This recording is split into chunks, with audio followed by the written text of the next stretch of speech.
Hey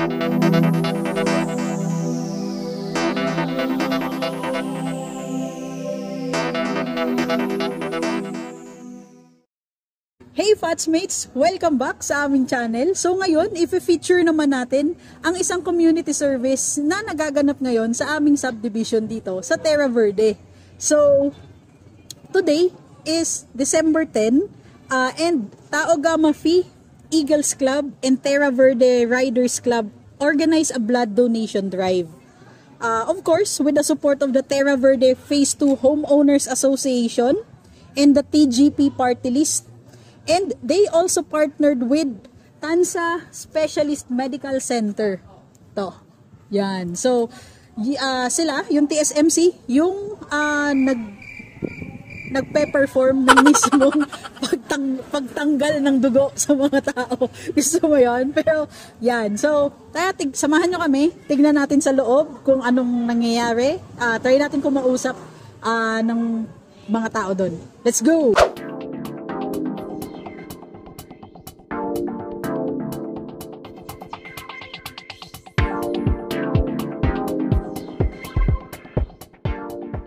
So, kasama natin ngayon si Doc Luis Del Rosario para sa konting katanungan. Doc, hi ka muna. Hello. Yan. So, Doc, gusto lang naming malaman, no, ano ba yung mga basic requirements para sa mga gustong mag-donate ng dugo? So, mga basic requirements for blood donation, unang-una is age 18 pataas. So, 18 to 60 pwede po mag-donate ng dugo. Then, pangalawa po is at least yung weight, 50 kilograms and above, male and female. Tapos, kailangan din po matulog more than 8 hours and bawal po uminom ng alcohol and smoking also, hindi pinagbabawal po bago mag-donate ng dugo. At least 24 hours, so ganun po. So, bawal din po pala mag-donate yung mga may sakit, ganun, ubo, sipon, lagnat, mga uminom ng antibiotics. Pero yung mga may high blood po na nag-maintenance, kunyari, for high blood, diabetes, pwede naman po sila mag-donate. Kasi yun na usually katanungan.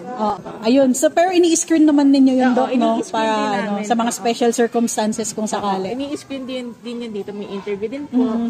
Saka, pag nag-donate ng dugo, kasi tinitignan din natin yung levels ng hemoglobin. So, meron din po tayong cut-off doon. Pero dito na yun sa blood donation tinetest. Okay. Doc, tanong ko, yung may tattoo, pwede mag-donate? Ay, yun pala. Hindi pwede mag-tattoo kapag less than 6 months po. So pag bago, dapat after 6 months ka pa mag-donate. After 6 months, pwede po mag-donate. Ayan. Saka yung piercing din pala, mga piercing, bawal po basta mag-donate ng dugo. Tandaan niyo yan. Tapos, Doc, ano bang mga nakukuhang benefits ng mga nagdo-donate ng dugo? So, unang-una po kasi diba yung dugo natin, meron din yung cycle. So, every 120 days, para nagbabago po yung cycle ng dugo natin. So, kapag nag-donate tayo like regularly for every 3 months, meron po tayong fresh blood, kumbaga. So, nag-regenerate ng bagong dugo yung katawan natin. So, parang nalilinis niya. So, kumbaga yung toxin sa blood, gano'n. Okay. Gano'n po yung benefits ng regular na blood donation. Okay. Doc, gano'n naman kahalaga na may mga nagdo-donate ng dugo? Kulang ba tayo sa dugo dito sa Pilipinas? Usually po, nagkukulang talaga tayo ng dugo sa mga ospital. Kunyari, yung may mga naoperahan or nanganganak. Minsan po, kulang yung dugo natin sa blood bank. Kaya po, nanghihingi pa tayo sa mga kamag-anak, ganun. So, kulang na kulang po talaga. So, mas okay po sana kung meron kayong oras na regular blood donation po kayo para makatulong kayo sa mga tao na nangangailangan po. Ayan, agree. So, kapag kaya namang mag-donate ng dugo, Doc, no, mag-donate na ng dugo. Yes. Nalinis na yung dugo mo, nakatulong ka pa sa iba. Tama.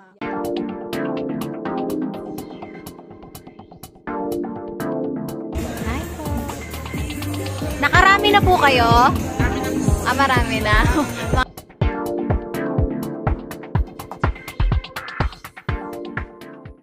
So, Fatsmates, andito tayo ngayon kasama si Sir Raymark ng Tao Gamma Phi, sir, no? Tama. So, sir, bakit po kayo nakaisip na mag-organize ng blood drive dito sa Terra Verde?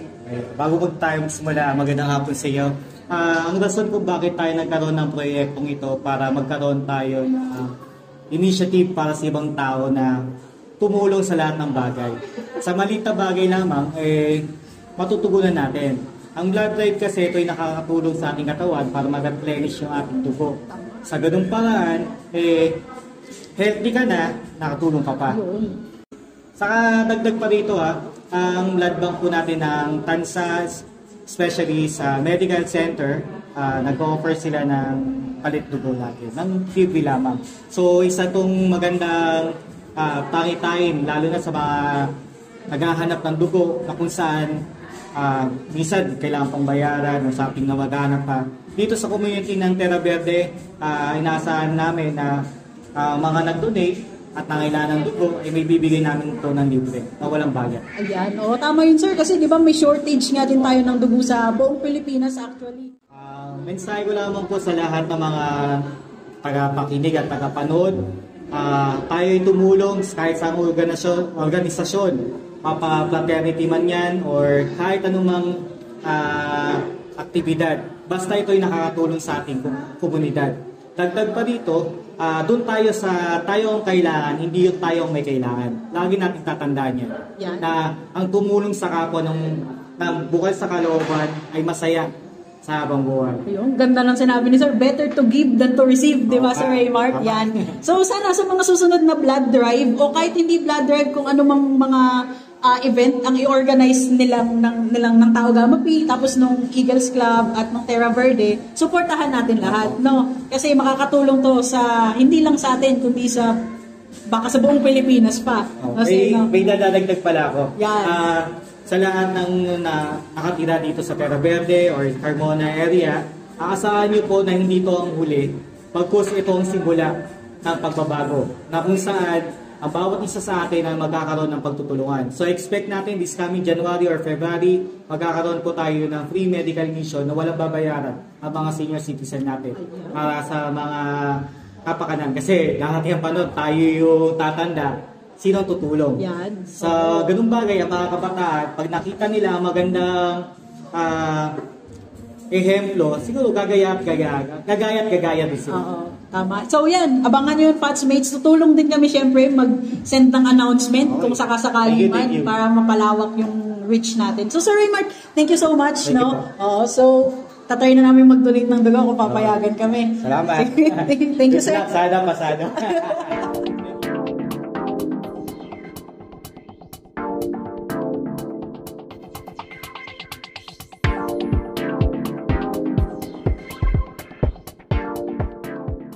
Hello po, ano po name nila? Ron, si Sir Ron. Sir, kamusta pakiramdam ng pagdodonate?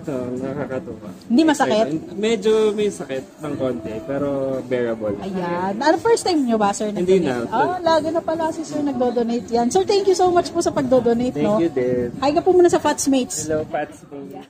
So, ayun na nga, Fatsmates, no? Talaga namang kahanga-hanga yung mga taong may ganitong klase ng advokasya. So, tayo, bilang payak na mamamayan, napulol pa nga. So, tayo, bilang payak na mamamayan, sana sinusuportahan natin yung mga ganitong klaseng event para syempre maging matagumpay. Ayan. So, malay mo, yung ibibigay mong dugo o yung dinonate mong dugo, makakasagip pa ng buhay. Buhay ng pamilya mo, ng kaibigan mo, o kahit na hindi mo kakilala, pero nangangailangan ng dugo. So, sa ngayon, hindi man tayo pinayagang mag-donate ng dugo kasi underweight ang jowa ko. Pero promise ko sa mga susunod na blood drive, magdo-donate na ako ng dugo. Kahit takot na takot akong sa mga tusok ng karayom, magdo-donate ako. Hindi lang talaga pwede ngayon dahil fresh na fresh pa to. Wala pang isang buwan. So, yun na nga Fatsmates, maraming salamat sa pagsama ngayon ulit sa video namin. Hanggang sa muli. Thank you po. Thank you. Subscribe to my channel. Yan. May ano ka? May... The Brightest Rano channel. Ayun. Hanapin namin yan, sir, mamaya. Salamat. Thank you po.